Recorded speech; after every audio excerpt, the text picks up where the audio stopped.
The name of the story, Desert Bloom, Santa Fe, New Mexico. The desert always carried whispers. In the stillness of dawn, when the first rays of sunlight stretched across the adobe rooftops of Santa Fe, the land seemed to sigh awake, a quiet breath of heat and color spilling across the horizon. Marisol Vega had always felt that this place, with its ochre cliffs and skies that blazed like painted canvases, was alive. It pulsed with memory, with history, with stories told in winds and sand. Her small adobe casita sat on the outskirts of town, a place where the city's bustle softened into open desert and the mountains stood as watchful guardians. Canvases leaned against the walls, splashed with streaks of vermilion and turquoise.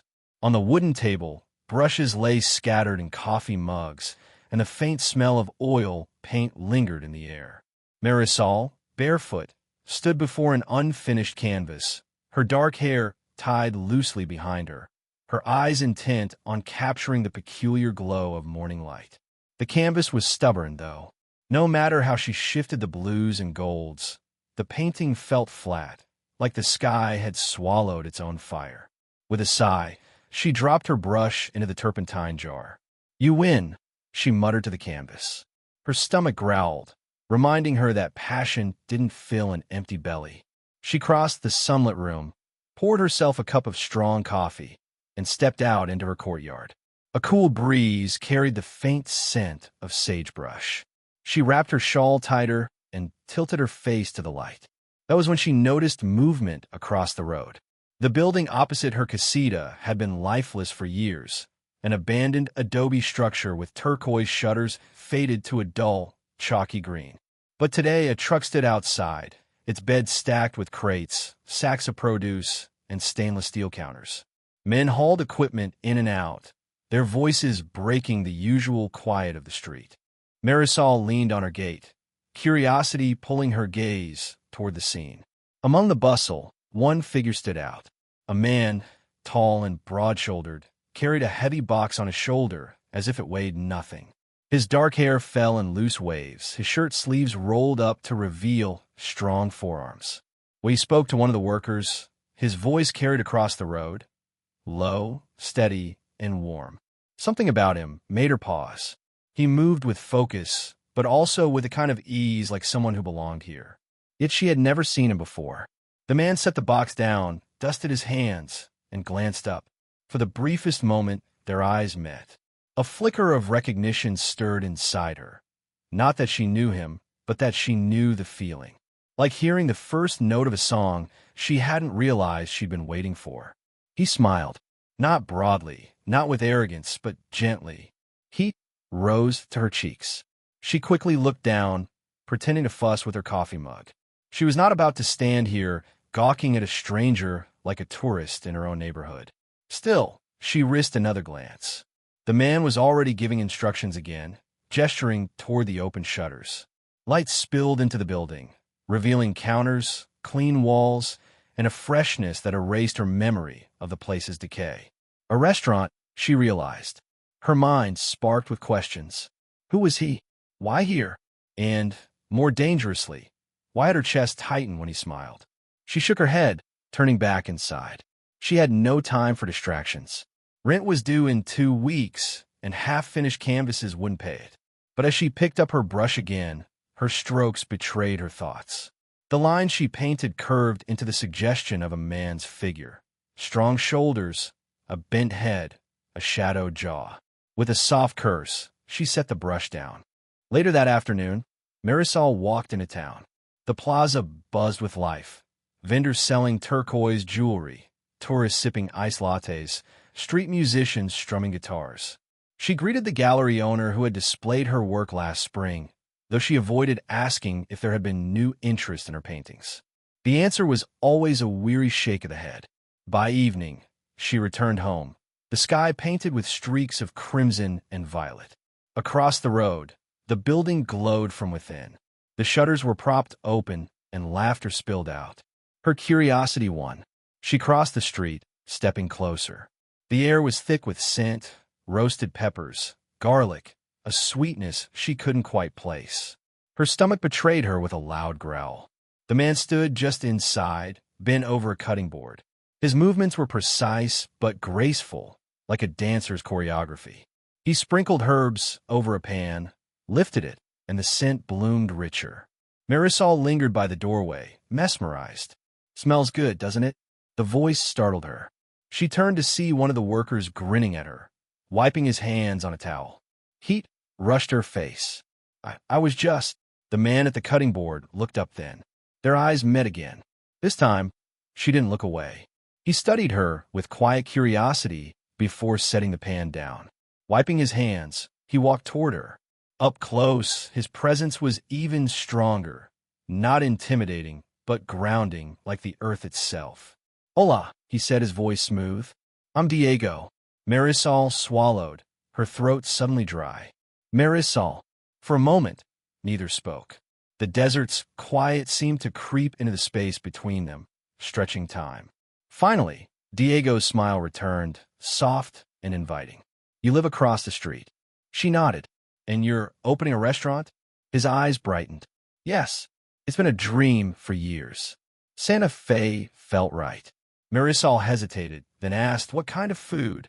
Diego's smile widened, almost boyish. "Food that tastes like the desert looks. Bold, colorful, alive." The words surprised her. They sounded like something she might say about her paintings. For a strange moment, she wondered if their dreams had been waiting for each other all along. And though she told herself she should retreat to guard her heart, Marisol found herself stepping further inside. The desert had whispered, and she was listening. The days that followed carried a rhythm Marisol hadn't expected. Each morning, she woke to the sound of life spilling from across the street. The thud of crates, the clang of pans, the hum of conversation. Her quiet road, once filled only with desert winds, now pulsed with something new. She found herself painting with the shutters open, ears tuned to the distant sounds of Diego's restaurant taking shape. At first, she told herself she wasn't curious. But by the third day, she found excuses to linger outside with her sketchbook, pretending to capture the outline of the mountains while her eyes kept slipping toward the open doorway opposite. It wasn't long before Diego noticed. "Do you always draw in the street?" he teased one afternoon, leaning against the doorway with a knife in hand, sunlight catching on the blade. Marisol smirked, though her cheeks warmed. "Do you always stand there staring at people with knives? Makes you look dangerous." He chuckled, setting the knife aside. "Maybe I am." His grin disarmed her, and before she could stop herself, she asked, "Dangerous, how?" Instead of answering, Diego disappeared inside and returned with a small plate. On it lay slices of roasted squash, sprinkled with herbs, glistening with oil. "Dangerous," he said, handing it to her, "because once you try my food, you'll keep coming back." Marisol laughed, but accepted the plate. The first bite stunned her. The flavors bloomed like the desert after rain, sweet, smoky, alive. She closed her eyes, savoring. When she opened them, Diego was watching her, a spark of satisfaction in his gaze. "Not bad," she admitted, though her smile betrayed her understatement. "Not bad," he repeated with mock offense. "That's art on a plate." The word struck her. Art. They were not so different then, both chasing beauty, both translating the desert into something tangible. That was how it began. One evening, as twilight painted the sky, Diego waved her inside. "Come," he said. "Sit. Sketch if you want. I need company while I cook." Marisol hesitated. The kitchen was his world, not hers. But curiosity won, and soon she found herself perched on a stool by the counter, sketchbook balanced on her knees. Diego moved with practiced grace, chopping peppers, tossing onions into a pan, flames leaping as he worked. The kitchen filled with aromas that made her pencil tremble across the page. She began to draw him. The curve of his shoulders, the intent line of his brow, the fluid rhythm of his hands. "You're making me nervous," he said without looking up. "You don't look nervous." "That's because I'm pretending." He glanced at her then, eyes glinting with amusement. "What if you make me look ugly?" Marisol smirked. "Then it's your fault, not mine." He laughed, shaking his head, and returned to his pan. Time melted. She sketched while he cooked, their silences comfortable, their conversations easy. When he finally set a dish before her, grilled trout with chili and lime, she realized she had forgotten to breathe properly for an hour. She tasted. Her eyes widened. Diego leaned against the counter, watching her reaction like it mattered more than anything. She began, struggling for words. It's how the sunset tastes. The room went still. Diego's smile softened, no longer teasing. That, he said quietly, is exactly what I hoped you'd say. As the restaurant neared completion, Diego confessed he wanted something more than plain walls. This place needs color, he said, gesturing at the blank adobe expanse inside. Something alive. Something. Santa Fe. Marisol raised a brow. You're looking at an artist, you know. His grin widened. I was hoping you'd say that. And so, for days, she painted. The mural began as soft outlines, mesas and desert flowers twining together, a horizon that stretched across the wall. But slowly, color took hold. Fiery reds, golden yellows, deep turquoise skies. She poured herself into the work, and in turn, the space began to feel like home. Diego often hovered nearby, pretending to tidy or chop ingredients while sneaking glances at her progress. Sometimes he offered food, roasted corn, sweet tamales, chili stew, as though feeding her was his way of painting beside her. You don't have to keep bribing me, she teased one afternoon. Chewing a tortilla he had pressed warm into her hand. It's not bribery, he replied. It's partnership. Something in his voice made her brush still. She turned, meeting his gaze. The kitchen's sounds faded, leaving only the thrum of her heartbeat. Evenings stretched longer.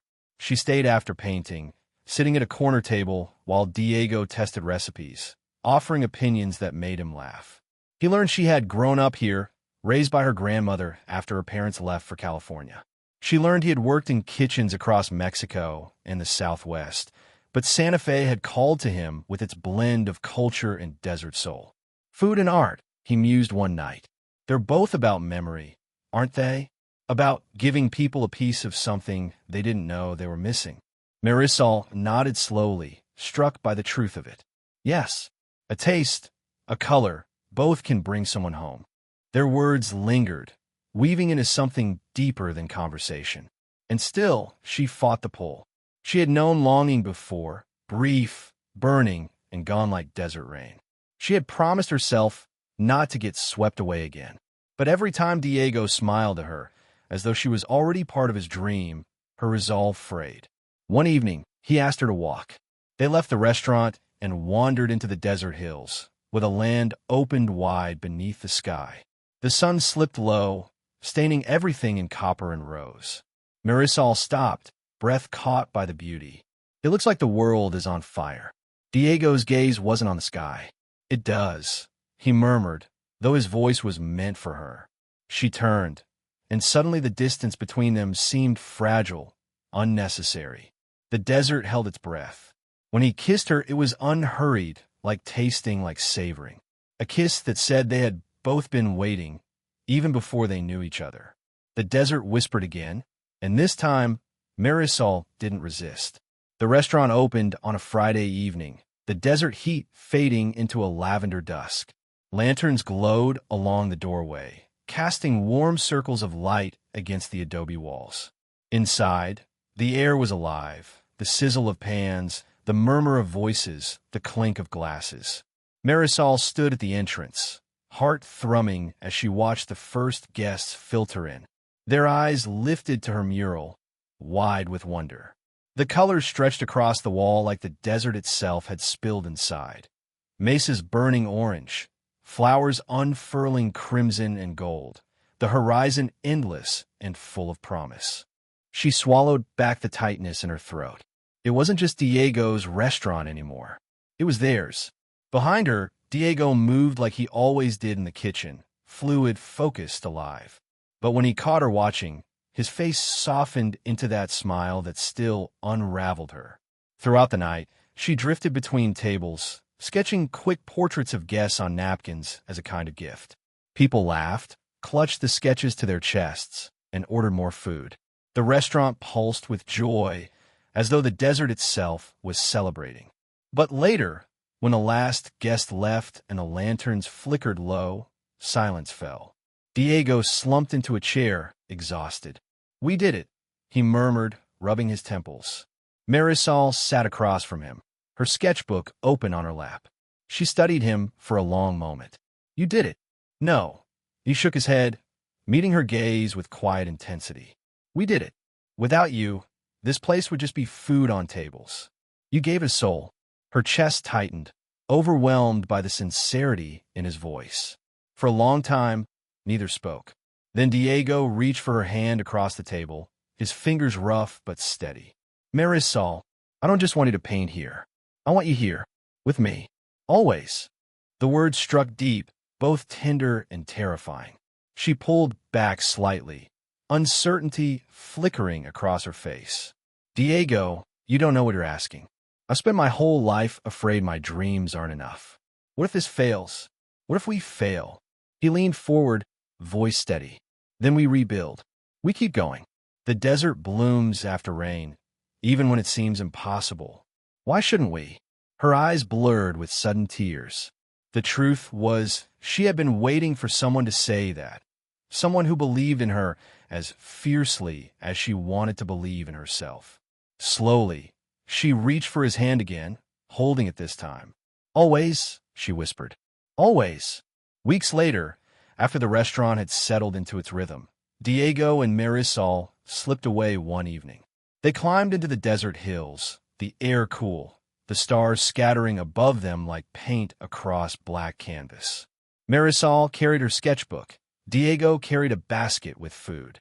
They sat together on a blanket, eating in silence at first. Roasted corn, fresh bread, chili stew, laughter between bites.